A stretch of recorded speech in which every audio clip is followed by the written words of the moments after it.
જય દ્વારકાધીશ. કેમ છો બધા? મજામાં? મોર્નિંગ મિની વ્લોગમાં બધાનું થેપલા સાથે હાર્દિક સ્વાગત છે. આજનો નાસ્તો છે થેપલા, કારણ કે અમે આજે છીએ બુડાપેસ્ટમાં.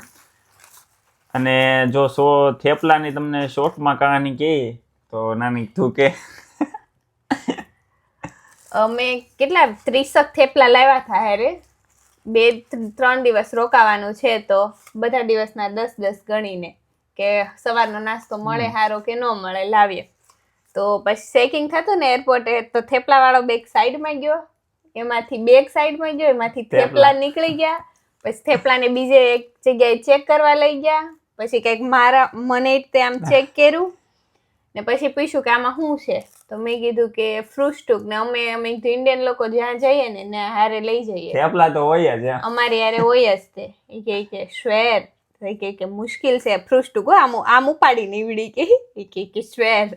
એટલે ટૂંકમાં આપણા લોહીના રિપોર્ટ કરે ને એવી રીતે આમ આનો રિપોર્ટ કર્યો. થેપલામાં એક કાગળ મૂક્યું અને આમ દબીને એ લઈ ગયા અને મશીનમાં મૂક્યું. એટલે કેમ કે આપણે શું કહેવાય કે ઘી ને તેલમાં બનાવતા હોય, કેમ કે એનાથી તો આગ થાય, એટલા માટે એ રિપોર્ટ કર્યો. એટલે કે વાંધો પ્રોબ્લેમ નથી. પહેલા તો એને ના જ પાડી હતી, બધું કીધું એટલે લઈ જવા દીધા. અને બુડાપેસ્ટ એટલું બધું આગું નથી, 1 કલાક ને 20 મિનિટનું ફ્લાઇટ હતી એટલે હાલી ગયા. એટલે વાંધો ન આવ્યો કે વાંધો નહીં હાલો. એટલે આવું છે. થેપલા નો પગ્યા હોત ને તો અત્યારે ખબર નહીં હું નાસ્તો ગોતે તમે. એટલે અહીંયા શું કહેવાય કે બધું તમને કહાની કેવું બુડાપેસ્ટની બહુ બધી છે, તો વિડીયો જોતા રહેજો. અને યુટ્યુબમાં ફૂલ વ્લોગ આવી જાય બધા, તો આવી જાવ બધા થેપલા ખાવા. મળીએ નેક્સ્ટ વિડીયોમાં.